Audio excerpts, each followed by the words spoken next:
Hello, everyone, and welcome to Equally Speaking, the podcast where we dive deep into the social issues shaping our communities and our futures. I am Samantha Roy. I'm Rinda. I'm Jalajakshi. And I'm Mahati. Today, we are talking about something that's not just a motto, but a key to a fairer world gender and equity. Over the next 15 minutes, we will unpack what these terms really mean, share real world examples, and explore how we can make a difference.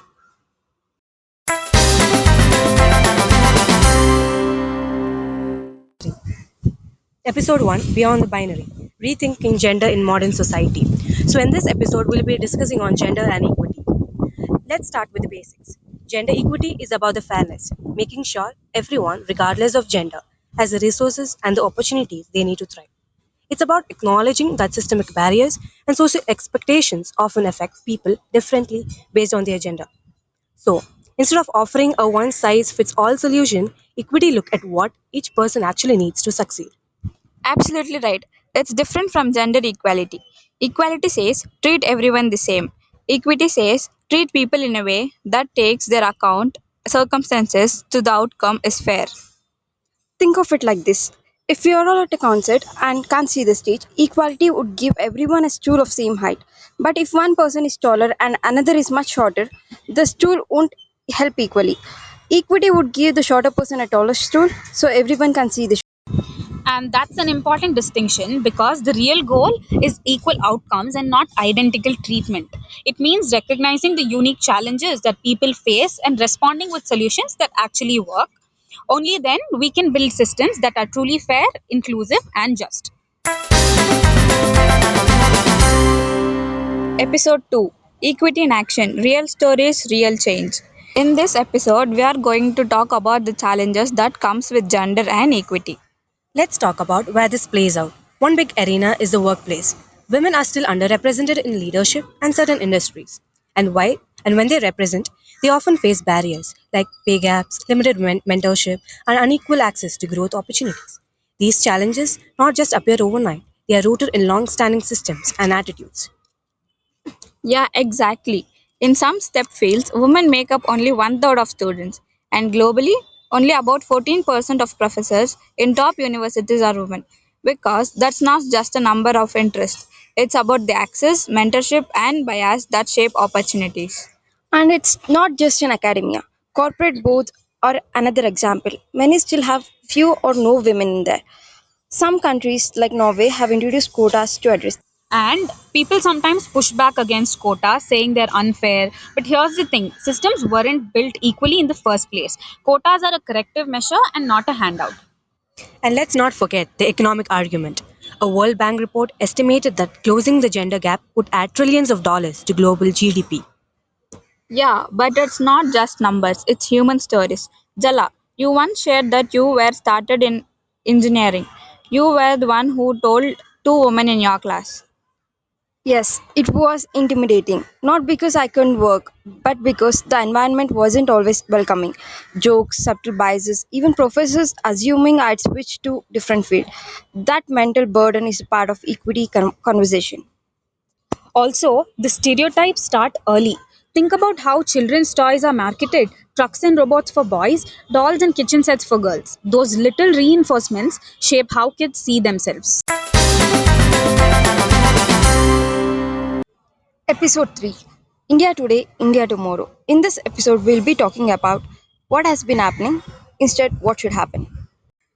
Did you guys know that in 2023, women made up 48% of India's population, nearly half, but held only 14% of seats in parliament? That's not just a number, it's a reflection of how far we still need to go in ensuring equal political voice. In rural India, women's labor force participation lingers between 20%. Even though millions of women are the backbone of agriculture, craft industries, and informal sectors, their work sustains families, communities, and yet it remains largely visible and undervalued. As we know, access to education has certainly improved over the decades, but dropout rate for girls still spikes sharply in secondary school. Many are forced to leave because of early marriages, the lack of clean and private sanitation facilities, or just simply because the schools are too far away. These aren't isolated issues, they're interconnected barriers. If we want to build a future rooted in fairness and opportunity, these gender gaps are the first hurdles we have to clear. Because equality doesn't start tomorrow, it starts by changing today. So let's fast forward. Imagine India in 2047, 100 years of independence. What does really equity look like? What if we finally got it right? So, picture this in 2047, women lead not just 14% but 50% of the parliament. They co author every policy, represent every community, and shape decisions at the highest levels, equally visibly and powerfully. Rural girls attend the same state of the art STEM labs as boys. There's no difference in access, no compromise on quality. Whether it's coding or chemistry, opportunity doesn't depend on your pin code or gender. And safety, it's no longer a privilege. Women travel freely at any hour without fear. Public transport, parks, markets, all designed with inclusion in mind, respecting every identity and need. Equal pay isn't a demand anymore, it's a reality across tech, teaching, textiles, or transport. Women and men earn the same for the same work. So, this is not just a dream or a distant fantasy. It is a blueprint for what's possible. So, if equity becomes more than a motto, it becomes the driver of our policy, the foundation of our culture, and the promise we keep to every generation.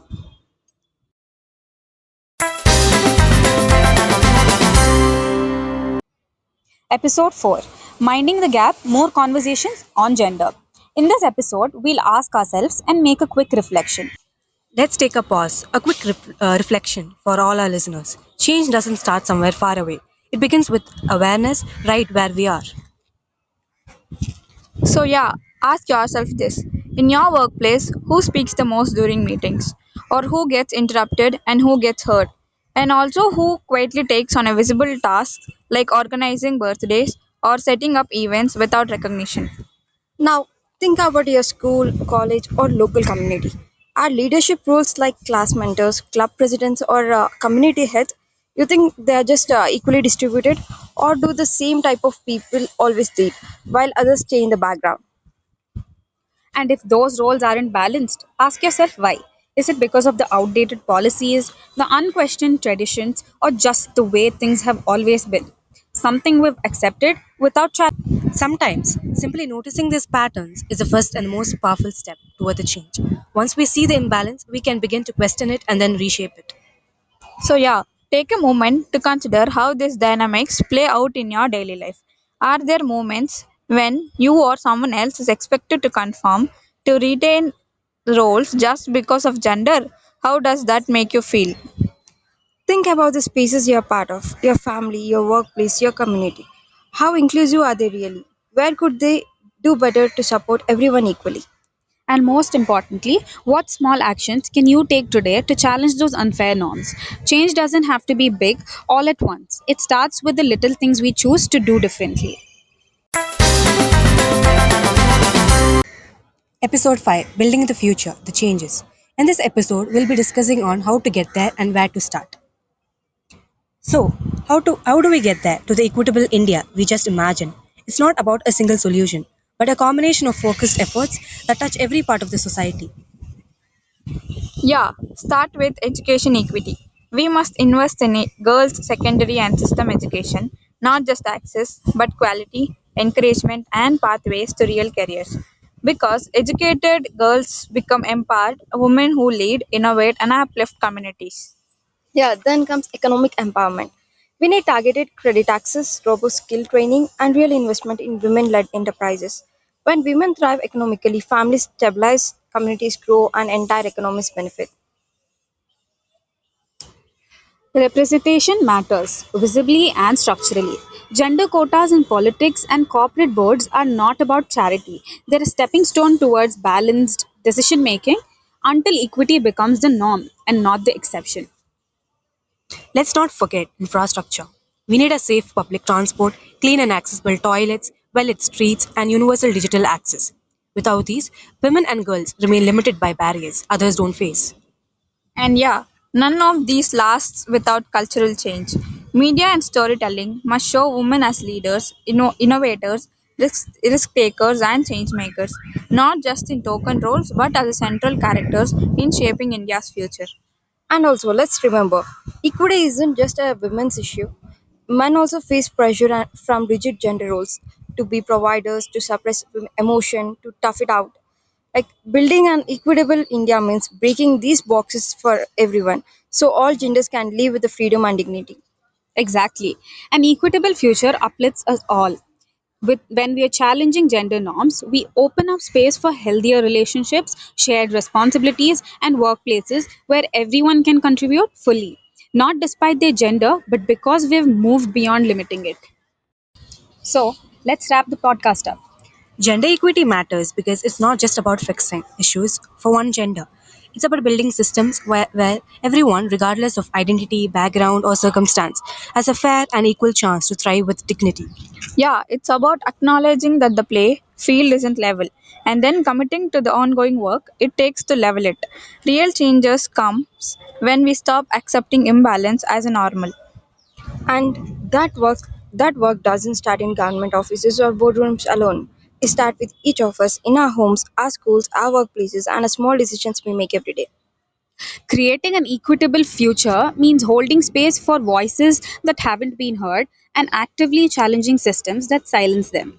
We hope today's conversation gave you not just insights, but real tools and the motivation to begin or deepen those crucial conversations in your own circles. That's how transformation truly begins. Thank you so much for joining us on Equally Speaking. Changes start with awareness, grows with dialogue, and becomes more real through real action. And we're glad to be on that journey with you. Thank you.